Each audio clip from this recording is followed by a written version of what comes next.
өтө тездик менен өзүңүздөр субханалла Алла жакын пенде кылган келсе, эки нерсе кылыш керек экен. Биринчи, сени ыза кылганды кечиришиң керек экен.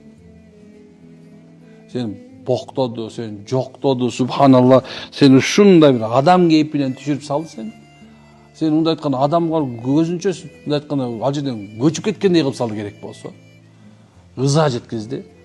Ошону кечириш керек.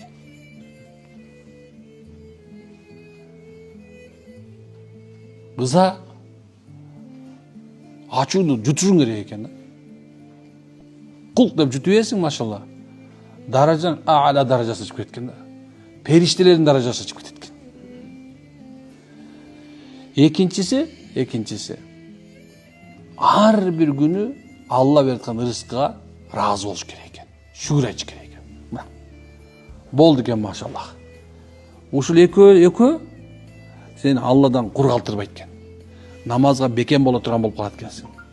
Зикириңе бекем болуп кала турган болот экенсиң. Алланын өкүмүн аткарыш жеңил болуп калат.